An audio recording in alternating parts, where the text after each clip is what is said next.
Hello, everyone. I'm Charly, seasoned fundraiser, host, and producer of Fixing the Philanthropic Flow, a series powered by IG Advisors, where we bring you the voices of fundraising and grant making activists who inspire us. Hi, everyone. My name's Emily Collins-Ellis. I'm the CEO at IG Advisors, very experienced fundraiser turned grant maker turned resource activist. Also very excited to be here. And at IG Advisors, we work with the philanthropy, business, and not-for-profit sectors to bring about social and environmental change. And today we are going to be speaking with Wonu, one of our amazing Fix the Flow fellows. Wonu, could you please introduce yourself and tell us a little bit more about your journey in fundraising and in the space? Sure, of course. Well, firstly, thank you, Emily and Charly, for inviting me to be part of this conversation. So I've been working in fundraising for around 15 years now. I always feel like we go over a decade. It just sounds like a really long amount of time, but it's the amount of time has gone really fast. So I actually feel like I got into fundraising kind of by mistake.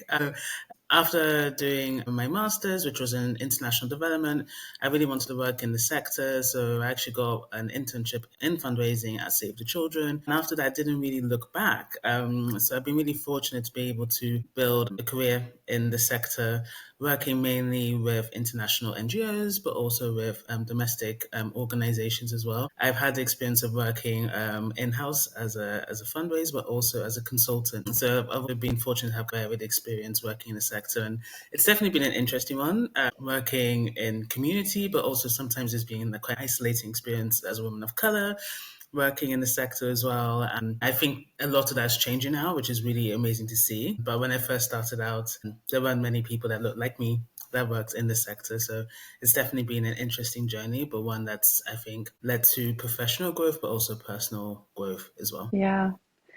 I relate to so many things you just said. The getting into fundraising by mistake or on accident thing. I feel like that's such a universal fundraising experience. It's just never a career that anybody aspires to. You know, you don't get like baby's first like donut journey toy when you're young. There's nobody's like, when I grow up, I want to be a fundraiser. Everybody who is in this profession and has been in it for a long time is like, oh, I didn't mean to do this, but then I started and here I am, like 15 years later. And then also, yes, I'd also relate to when you start to say numbers that are over 10. When you're saying how long you've been doing something, it's kind of like, whoa, that's real. That's like serious career. That's when you've seen some stuff. You've been around the block a couple times. And so I'm really interested in your experience during your career, your legitimate, long-lasting 15-year career. That, you know, obviously in the Fix the Flow Fellowship and in the movement, we talk a lot about resource activism, this approach to fundraising and grant making that isn't just playing the game, but trying to change the game and seeing where it isn't working, where there might be a lack of justice, a lack of diversity or representation. So what is it that led you from making that shift from just doing your day job to thinking a bit differently about how the system works? Such a good question. I think actually this really shifted for me actually when I became a consultant a couple of years ago. I opened up my own business and I started to see the sector quite differently. I don't know if it was because I was out of a traditional, let's say, kind of structural context and I was really kind of ingrained in doing the day-to-day job. And I don't know, I think when I kind of branched out to myself, I started to think a lot more about my role within the sector. Like as a fundraiser, what else can I do? And I started to become much more, I felt as an advocate, trying to really speak up about actually what is the role of fundraisers, what are the role of funders, and it shouldn't be straightforward. It's very complex and it can be quite messy, and it's a really tough situation because I think fundraisers are really at the backbone of any not-for-profit. Sometimes it's a world that's seen as quite transactional for quite a lot of people and for organizations, but actually I really feel fundraising as cause like is partnership building and building value-aligned partnerships and really trying to find people that are aligned to what you stand for and what you believe in. They also share those same values and perspectives too, and you basically want to change the world together. And I really want to be an advocate to transition fundraising from being like transactional to actually being like value aligned partnership building. So I think that's from building from that foundation, you can actually create positive social change. And I think my whole idea around fundraising changed. I think actually more than I realized, I was a bit more of that transactional fundraiser more than I actually wanted to admit. I really enjoyed the relationship building aspects of it. And then I really realized actually it's much more than that. I think like it was only a couple of years ago that I really became more radicalized, maybe that's the word, to really stand up for my viewpoints on fundraising and being a resource activist and actually being able to come my views on philanthropy and the harmful power dynamics that can be at play and how can we address that. I think that's so amazing because, I mean, I think anyone who's worked in fundraising or grant making has experienced that tendency to be quite transactional. You're trained to be quite transactional. You're measured on transactional success. And so it's quite possible to actually have a series of very successful jobs and never really break out of that or never kind of see the bigger picture. And so for me, even though I was radicalized whilst working in-house as a fundraiser, it wasn't one of the things that becoming a consultant and working at ID Advisors gave me was so many more snapshots of all of the ways in which this transactional approach or lack of values-based alignment, the fact that that was happening all over the sector in lots of different ways. And so actually when you add that up on aggregate, there's a real systems challenge in that. And I think that what you said about moving towards more partnership development, more thinking about, how are we working together and shifting power and trying to create this change together, that there are so many professions that are analogous to that in other sectors, right? The partnership building, the investment seeking, the kind of even like merging businesses or whatever. There's so many different approaches where everyone can see, this is creating more value in the world, this is creating more jobs, this is making people's lives better. And yet sometimes when you look at fundraising, it's just reduced to this bucket shaking transactional thing, whereas of course it really isn't that, and there's so much more that it can be. I really love the way that you've brought that to life. In your journey as a resource activist, what would you say is your kind of superpower? What's the thing that's set you apart that you're like, yes, I've got this, this is the thing I'm bringing to this work? I actually feel like I'm quite outspoken. I'm very open to share viewpoints, especially from marginalized communities. I like to really share a lot of content about things that I read and pick up on. I think it's quite a multidimensional aspect to it because I identify as Black British with African origin. I'm working as a woman of color in this space. And I feel like there are a lot of marginalized voices working in the sector that aren't always recognized, aren't always given a platform to speak up. So I feel like I always want to kind of, raise kind of attention to those voices and perspectives and share content on my feed and in my platforms with others. That's something I'm really passionate about. And by no means I am dominating the sector, but I feel like it's just my small way of kind of contributing and giving back to issues I'm really passionate about in the sector and how I feel about philanthropy and those that I feel are shaking the sector, but those that I feel maybe aren't doing enough. I feel it's really important to speak up because I think, as you said, Emily, this transactional approach that sometimes is just so embedded in our day-to-day work, I think the way we live right now, challenging social political context, it's just not going to work. There's so much more we have to do in order to inspire change and ensure that we can really kind of create the world that we want to see. And I think there's much more that we have to do in order to make that happen. So being outspoken, so important, and also sometimes kind of risky and vulnerable to be doing that type of work as well. Have you found that your ability to do that or your comfort with doing that has changed over your career? You mentioned that it was a very different landscape. There weren't so many people that looked like you when you first started. And also you've gone from working in-house to being a consultant and kind of been in different settings. So has your ability to do that and also your comfort and safety to do that shifted over your career? Definitely. I would say I was very green when I graduated and I started fundraising.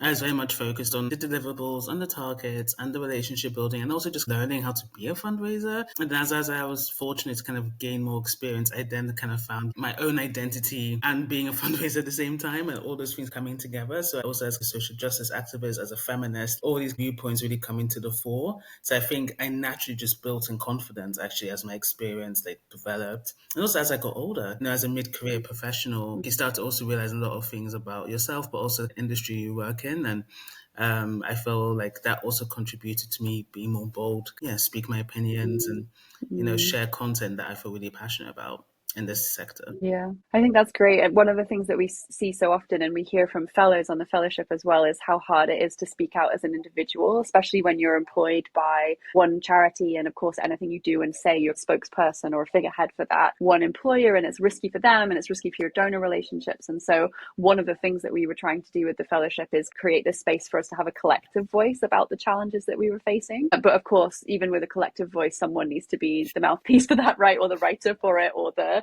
podcast interviewee. And so it's great to have people who do have the experience, the credibility, and in some ways, I guess, the bravery to be those kind of outspoken people as well. Okay, so we've got your superpower, you're outspoken. What about your kryptonite? What is it that you think holds you back most from creating the change that you want to see in the sector? Yeah, that's a really good question. I think perhaps it's more external forces that we can't control, right? We can't control politics, who votes for who and who gets in power. We can't necessarily control the outcome of, sadly, conflicts that are occurring across the world. And there's so much things I feel like that are beyond our control. And it's this mixed feelings I have of grief and sadness and frustration, but then also hope that actually, although that is a kryptonite, feeling slightly helpless, I guess, we do have a voice, we do have peers, we do have allies, and we do have platforms available to us. And how can we use that wisely? How can we really use that to our advantage and let us kind of gain power over those kind of things that we feel we may not be able to control around us, no matter how much we advocate for change and for peace and for whatever else that you want to aspire to for change. So I think actually that's the only way I kind of can help go to sleep at night. Just know actually, Yeah. tomorrow is a new day, and there are others that have the kind of same beliefs to want to kind of create change in the sector and disrupt the system in a good way.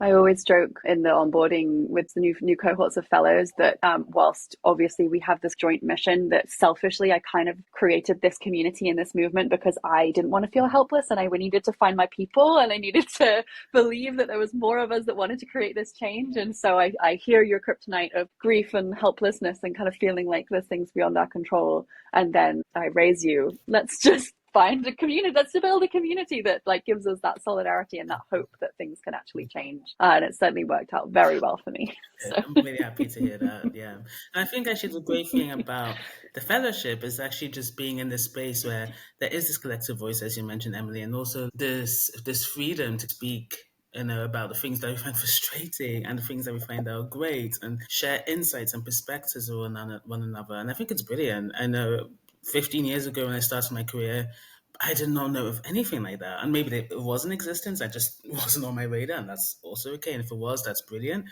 But I think it is groundbreaking in terms of what it's trying to achieve and providing the safe space and providing this opportunity for learning and growth. So just thank you for providing that, because it's definitely something that is very much needed. And I really, truly only hope it will just continue for the years to come, because I think so many other people can benefit from it. And thank you so much for your wonderful participation as well, because there is so much power in just finding your people and having the willingness to be that open and to share things in that way is super brave, and that's the only way that it really works. And I'm interested to hear about your advice or top tips in moving beyond these transactional relationships, transactional cycles that a lot of fundraisers find themselves in with funders and donors. What would your top tips be to creating more values aligned partnerships and moving into more strategic thinking around that? Yeah, I think the first point is definitely actually identifying what your values are as an individual, but also as an organization, actually what it is that you stand for, and speaking to that in conversations with your donors, and especially like new donors that you may want to engage with and partner with. When you're having conversations, ask them about their approaches to self-care, diversity and inclusion, how they try to embed that in their work, how they try to support their grantees. What do they expect? Do they want to have reporting every month? And if your organization can't deliver that, what else can they accept that, is actually manageable for your capacity, but also ticks their boxes, so to speak? I think actually forming a partnership that's actually based on realism, but also the values that both the donor and the organization stands for. And I think just really kind of, as much as possible, start on equal footing. And I think only there you can really build real trust.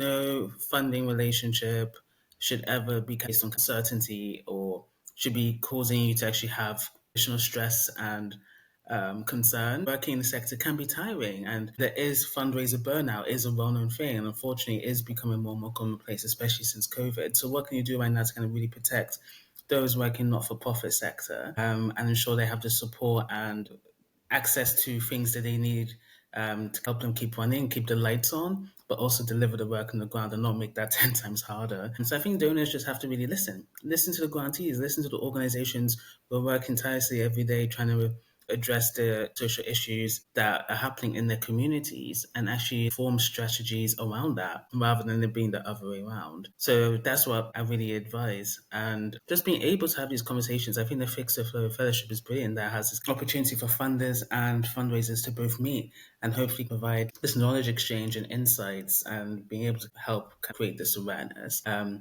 there's so much more to be done. So I hope that is one part of that bigger puzzle. Value aligned partnerships is the way to go. That's how fundraising should be built upon and nothing else. It's not a transaction.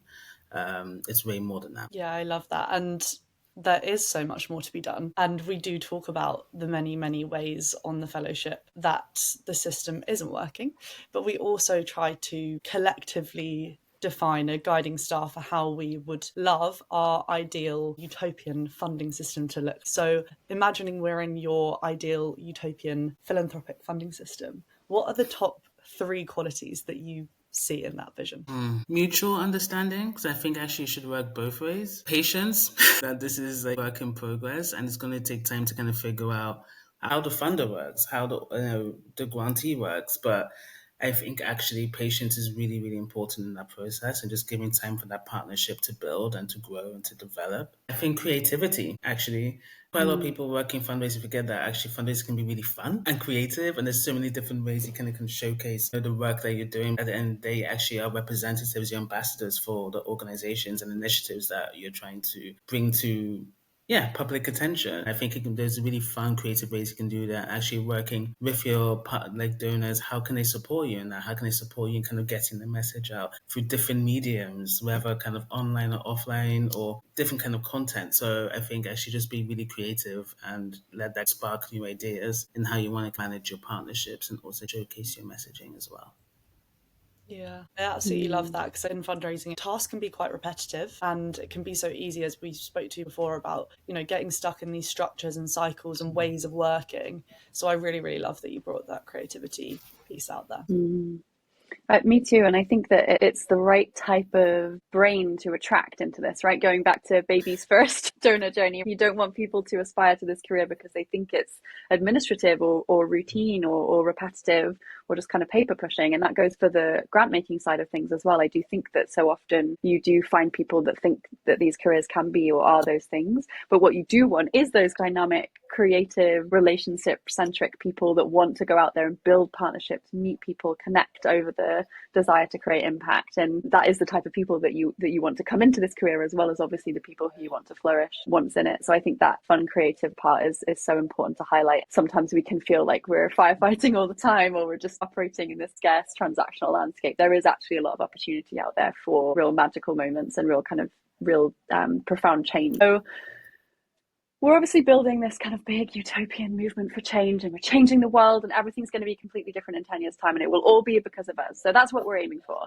But I do know that we do have some listeners who are going to get to their desk on Monday and they want to know, okay, but what can I do right now to try and be part of creating a fairer funding system? What does it look like for me in my day-to-day, as well as these kind of big lofty ambitions that we've got? So do you have any advice for people who are working in fundraising or who are working in grant making of what small everyday things they can do in their jobs to be part of that push for change? Such a good question. I think actually maybe by your own manifesto, your own principle, what it is that you want to try and achieve as a fundraiser. What is your ideal funding partnership, and what are steps you think you can make within your organization to make that happen? And maybe some of those principles aren't going to realize. Maybe some of them will, but actually I think having that as your North Star to guide you in your day-to-day work, I think that can be really inspirational. It can also kind of give you some push to kind of see this is part of something bigger, and it's not the administrative day-to-day stuff that can be really quite jarring. As Ali mentioned, it's way more than that, and I think actually that can be something that can really help push you and guide you and remind you that this is also part of something much bigger. And have conversations.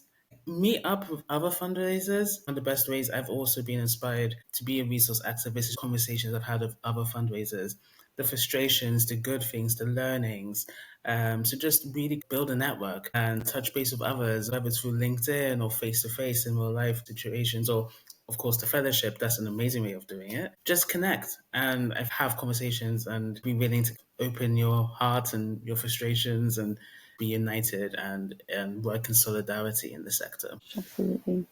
There's a couple of things that you said that I just think is so helpful to come back to. You spoke about writing that manifesto for yourself, which I think is such a great idea to, as you said, put yourself in a wider context of what you're trying to achieve. And also going back to basics and writing down what your values are. I think that that's so helpful for people to hear and might help to identify those things that are in your control that you can work on and advocate for and change. And then the things that, yes, we can aspire to make change in this area, but maybe these things are slightly out of our control, and there are some things that are a longer term vision, dream, goal, and that's okay. And maybe we'll get there, maybe not with this funding partnership, but one day. And just a small plug for the fact that we do actually take fellows through a Resource Activism 101 module on the fellowship, where we look at what are your values, what's your personal theory of change for your career and for your organization, and then also what are in your sphere of a kind of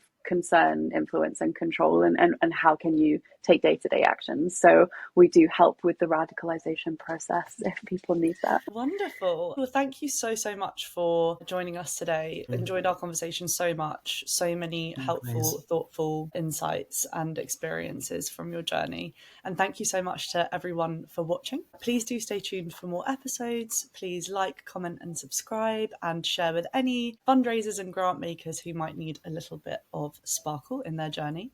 And you can also join our movement of resource activists by clicking the link below and applying to join our Fix the Flow Fellowship, because together we can fix the flow of resources for good.